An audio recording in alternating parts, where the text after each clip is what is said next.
Salut à tous, on se retrouve après cette défaite humiliante de l'AS Saint-Étienne à Lorient, 6 buts à 2 après avoir mené 2-0. C'est un résultat qui est catastrophique. C'est un vrai film d'horreur auquel on a assisté en tant que supporter stéphanois. Alors, j'ai pas enregistré le débrief après le match, parce qu'après le match, j'étais très très en colère. Là, je l'enregistre le lendemain. C'est au-delà de la colère en fait, c'est-à-dire que là, c'est vraiment un sentiment de tristesse qui envahit, je pense, l'ensemble des supporters stéphanois. J'ai vu évidemment sur les réseaux sociaux, il y a beaucoup de tristesse, beaucoup de colère aussi encore, hein, parmi certains supporters qui en veulent beaucoup aux joueurs et franchement, il y a de quoi leur en vouloir.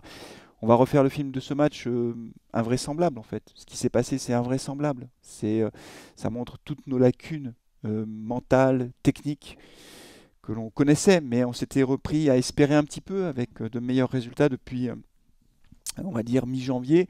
Et c'est vrai que là, on replonge, on est au fond du trou, situation très compliquée. On va évoquer dans la deuxième partie de cette vidéo le mental des joueurs. Est-ce qu'ils ont la capacité mentale à rebondir pour les 7 derniers matchs du championnat? Voilà, on va évoquer ça. Et puis on évoquera dans la troisième et dernière partie de cette vidéo les 7 derniers matchs justement. Et maintenant, que va-t-il se passer? Allez, on démarre tout de suite avec le débrief de ce film d'horreur.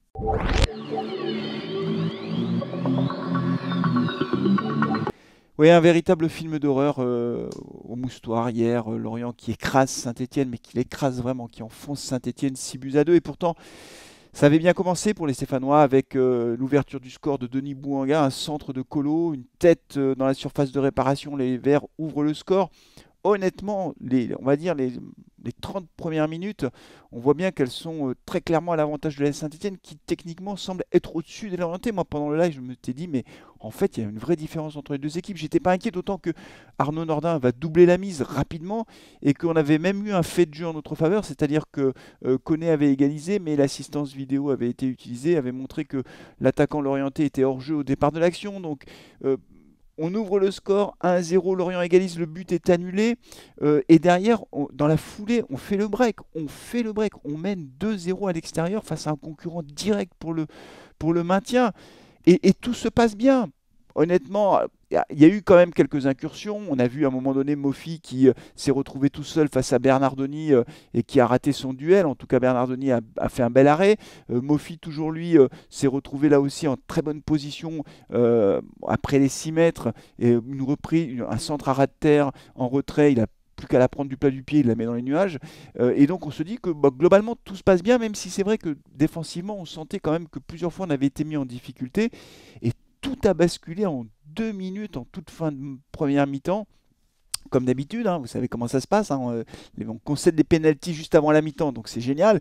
Et là, c'est Colo, encore Colo. Alors, j'ai pas prévu de charger Colo plus que ça parce que voilà, il s'est fait charger par tout le monde et c'est justifié.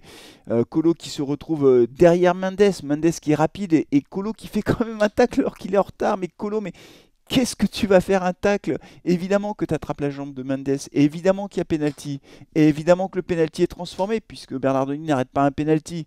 Voilà, on a concédé 3 pénaltys sur les 2 derniers matchs. Donc, ça y est, Lorient revient, on n'est plus qu'à 2 buts à 1, et Lorient égalise dans la foulée, dans la foulée. Encore un centre de Mendes, Koné qui est au deuxième poteau, Moukoudi qui, Moukoudi, on ne sait pas, Moukoudi, il surveille pas le gars qui est derrière lui. On a 3 défenseurs centraux et on est incapable de maîtriser la défense de Lorient, composée de Koné et Mofi, qui sont certes des joueurs très respectables. Je connais un peu Koné, Mofi je ne connaissais pas trop, je ne l'ai pas trouvé brillant Mofi. On a 2 attaquants, on a 3 défenseurs centraux, 5 défenseurs. On se fait prendre comme des débutants. Donc là, le match, il est plié en fait, à la mi-temps. Même si on espère toujours qu'il va y avoir, comment dire, un changement, une révolte, etc. C'était plié parce que Lorient revient au vestiaire galvanisé. Lorient revient sur le terrain après la mi-temps, les 15 minutes de mi-temps, avec la volonté de continuer à attaquer puisqu'ils ont réussi à revenir de 2-0 à 2 partout. Et nous, à l'inverse, on a la tête dans le seau. Et là, une erreur majeure de Pascal Duprat, majeure l'erreur, c'est que Colo, il le laisse sur le terrain.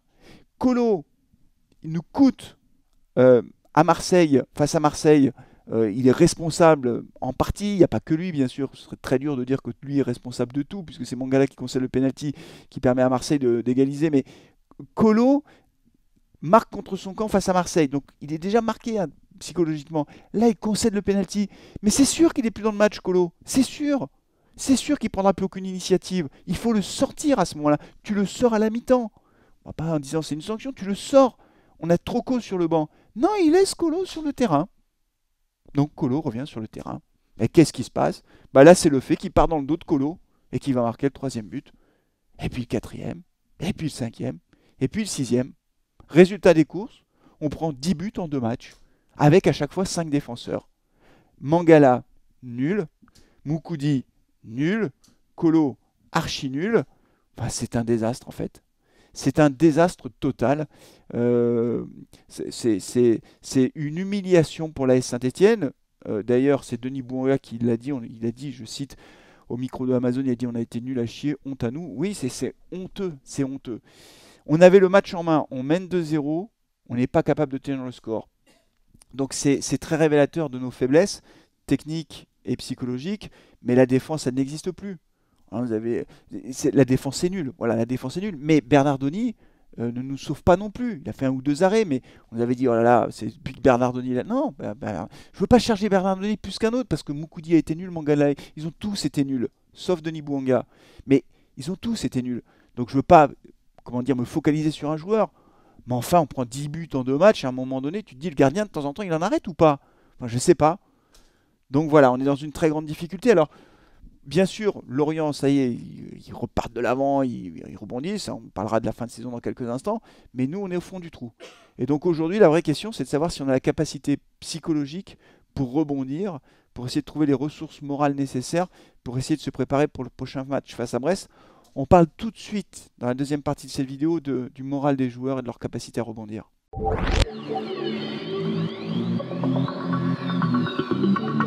Alors, est-ce que cette équipe a le mental nécessaire pour essayer de rebondir? Je dis bien essayer de rebondir. Après une défaite pareille, après un film d'horreur pareil, où on a été nul, écrasé, laminé par une équipe d'une faiblesse incroyable, parce que Lorient est nul, il faut quand même le dire. Lorient nul nous en met 6. 6 buts. 6 buts. Comment tu te remets psychologiquement de ça alors que le prochain match c'est face à Brest dans une semaine? Je sais pas. Je sais pas si c'est possible en fait. J'ai l'impression que les joueurs ont lâché. Moi, ce qui m'a beaucoup frappé, si vous voulez, alors c'est Scotty42 qui le disait sur le live, mais on a été plusieurs à le remarquer, c'est que quand Colo marque contre son camp face à Marseille ou quand il concède le penalty, il n'y a personne qui vient pour le réconforter. Il est tout seul, Colo. Mais au-delà de ça, et au-delà du vestiaire, on voit bien que c'est pas une bonne ambiance, quoi, les mecs. Au-delà de ça, ce qui me frappe beaucoup, c'est que Colo, qui est capitaine, à aucun moment il sonne la révolte. Alors il n'est pas le mieux placé pour sonner la révolte. Quand tu fais connerie sur connerie, c'est pas toi qui peux aller donner de leçons à tes coéquipiers. Mais il n'y a aucune révolte. Quel est le leader de cette équipe sur le terrain? Quel est celui qui va montrer l'exemple? Il y a Wabi Kazri qui joue un peu ce rôle-là, mais Wabi Kazri il est absent, je ne sais pas trop ce qu'il a d'ailleurs. Il peut y avoir Amouma aussi, mais Amouma aussi est absent. Il y avait Mathieu Debuchy qui jouait ce rôle-là, de taulier. Mais Mathieu Debuchy, on l'a viré. On l'a viré, tu dégages. Ça, c'était Claude Puel. Allez, t'es trop vieux. Les mecs, maintenant, ils ont 36, 47, 38 ans. Ils continuent à jouer. Karim Benzema, je ne sais plus quel âge il a, il marque but sur but. Donc, si tu veux, voilà. Qui est le taulier sur les terrains? Quel est celui qui va sonner la révolte? Quel est celui qui va mobiliser les joueurs? Il n'y a personne. Le mec, il baisse la tête. Il lâche. On prend le penalty, il lâche. À 2-1. T'es à 2-1. Bon, c'est coup du sort. Il marque un but juste avant la mi-temps. Mais enfin, tu mènes quand même 2-1. Non, il lâche tout, les mecs, ils abandonnent. Allez, bon, c'est bon, allez, on a perdu. Enfin, incroyable, la passivité de la défense. Une passoire, une passoire. 3 défenseurs centraux, on est tout le temps pris dans le dos. Il n'y a pas de caractère dans l'équipe. C'est ça la vérité. Pas de caractère, les mecs. Faut se révolter. À aucun moment, j'ai senti un joueur qui était sur le terrain pour gueuler sur les autres. C'est qui le patron? Il y en a un qui sonne la révolte ou on baisse tous la tête et on perd tous les matchs les uns après les autres? Il est où le mental, là? Il n'y a pas de mental. Il n'y a pas de mental. Voilà, c'est la vérité, c'est qu'il n'y a pas de mental. Donc je ne sais pas comment on va s'en sortir. Il faut reconstruire, il faut préparer le match face à Brest et essayer de remporter le match. Est-ce qu'on va récupérer Kazri? J'en sais rien. Est-ce qu'on va récupérer Amouma? J'en sais rien. Mais voilà, depuis Falaï Sako, en fait, c'était celui qui masquait la misère généralisée de cette défense stéphanoise. Il faut changer le dispositif, ça marche pas, 5 défenseurs. Pourquoi on joue à 5 défenseurs face à 3? Faut 3, enfin franchement, c'est pas possible ça. Alors l'explication de Pascal Duprat en conférence de presse, c'est oui, on sait depuis toujours que notre défense est notre point faible. Bah oui, d'accord. Oui, oui, ça c'est sûr. C'est sûr. Mais le problème, c'est que le 5 défenseur n'a rien résolu. En tout cas, là, il ne résout plus rien. Il pouvait marcher peut-être avec Falaï Sako, mais aujourd'hui, il ne marche plus. Donc, il faut changer. Donc, pour répondre à la question, est-ce que les Verts auront le mental pour?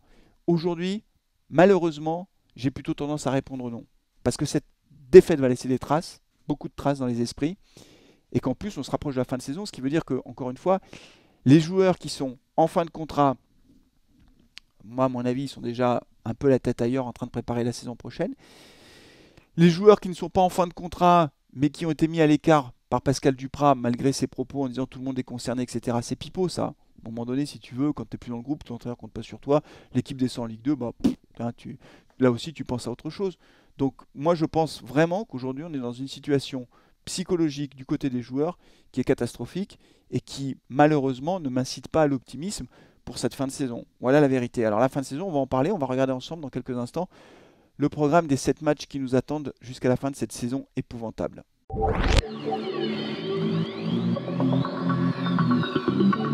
Oui, il reste 7 matchs. 7 matchs. Au moment où j'enregistre cette vidéo, Clermont n'a pas joué face à Paris et Bordeaux-Metz n'a pas eu lieu non plus. Inutile de vous dire que Bordeaux-Metz, j'aimerais bien que ce soit un match nul, histoire qu'il reste tous les deux, toutes les deux équipes restent à 24 points. Nous, on en a 27. Aujourd'hui, quand on regarde le calendrier, les 7 matchs qui nous restent, on a des matchs contre des équipes où on va se dire les choses, on est sûr de perdre. Parmi ces matchs-là, je mets Nice, on joue à l'extérieur à Nice. Bon, on a perdu à Nice. Tu prends 6 face à Lorient, tu vois, face à Nice, je ne vois pas comment on peut ramener des points de Nice. Ils sont en course pour être qualifiés pour la Ligue des Champions, comme Rennes d'ailleurs. On va jouer à Rennes. Défaite, on est d'accord. Enfin, s'il y en a un d'entre vous qui me dit non, la victoire à Rennes ou à Nice, je la vois bien, dites-le moi parce que franchement, j'y crois pas une demi-seconde. On reçoit Monaco. On reçoit Monaco. Là, honnêtement, je n'y crois pas non plus. Monaco qui est en course, non pas forcément pour la Ligue des Champions, mais en tout cas pour la Coupe d'Europe. Et puis, il y a 4 matchs. En tout cas, il y en a 3 qui peuvent nous laisser espérer prendre quelques points. Pas forcément beaucoup, mais il y a quelques points. Alors, le prochain match face à Brest à domicile. Brest qui fait une saison correcte, mais Brest qui ne joue ni la Coupe d'Europe ni le maintien. Est-ce que les Brestois seront pleinement concernés? Je ne sais pas. En tout cas, Franco Nora fait une super saison. Il en est à 10 buts, hein, l'ancien Stéphanois. Quand je dis des 4 matchs sur lesquels on peut nourrir quelques petits espoirs, c'est des matchs face à des équipes qui soit sont au même niveau que nous, aussi nulles que nous, soit n'ont plus rien à jouer cette saison. Parmi les équipes qui n'ont plus rien à jouer cette saison, quasiment plus rien, il y a Nantes. On va se déplacer à Nantes. Ce sera un match difficile. On a perdu à domicile face à Nantes, vous vous en souvenez. Et puis on a un match à domicile face à Reims également en toute fin de championnat. J'espère qu'on ne sera pas encore complètement éliminé à ce moment-là. Ça peut être un match intéressant. Saint-Étienne-Reims à domicile. Est-ce qu'on peut avoir des points dans ce match? C'est possible. Une victoire, je ne sais plus. Je n'ose plus rien faire comme pronostic. Tellement c'est horrible. Et puis bien sûr, on a le match à l'extérieur face à Bordeaux. Alors celui-là, évidemment, il sera très important. Mais quand on voit ça, je me dis que on peut essayer de battre Reims à domicile. Nantes à l'extérieur. Est-ce qu'on peut prendre un match nul? Honnêtement, ce sera compliqué, mais allez, mettons un match nul, soyons fous. Une victoire à domicile face à Reims, un match nul à l'extérieur face à Nantes. Brest à domicile, une victoire, mettons, allez, soyons fous, une victoire. Et puis Bordeaux, on essaie d'avoir le match nul. Ça fait 8 points. 8 points, ça veut dire qu'on passe de 27 à 35. Bon, je sais pas. Je sais pas. Ce que je vois en tout cas, moi, à travers ce calendrier, les amis, et encore une fois avec toutes les réserves que j'y mets, hein, le mental, les joueurs qui commencent à penser à autre chose, etc., c'est que dans le meilleur des cas aujourd'hui, je pense qu'on peut viser la place de barragiste. Voilà. Je ne crois pas au maintien direct. J'espère simplement la place de barragiste. Vous vous rendez compte de la tristesse de la situation? C'est-à-dire qu'on en est réduit à espérer jouer les barrages pour se maintenir en Ligue 1. Après le match de barrage, je ne sais pas contre qui on verra, ça on n'en est pas encore là. Mais essayons déjà de rester barragistes. Essayons de laisser 2 équipes derrière nous. Essayons de laisser Metz et Bordeaux. Mais ce ne sera pas facile. Si Bordeaux gagne face à Metz, là, et si Bordeaux nous bat, bah, ça y est, Bordeaux est devant nous, on est 19e, hein, terminé. Hein. Voilà, c'est comme ça que ça se passe. Donc aujourd'hui, c'est la tristesse qui l'emporte. Bien sûr, teintée de colère vis-à-vis des joueurs qui n'ont pas été à la hauteur, incapables de se rebeller, incapables de se révolter, vis-à-vis de Pascal Duprat qui a fait les mauvais choix tactiques aussi. On a dû sortir Colo beaucoup plus tôt, enfin bon bref, tout ça on a déjà parlé. Et voilà, et je suis très inquiet. Et je ne suis pas le seul. Voilà.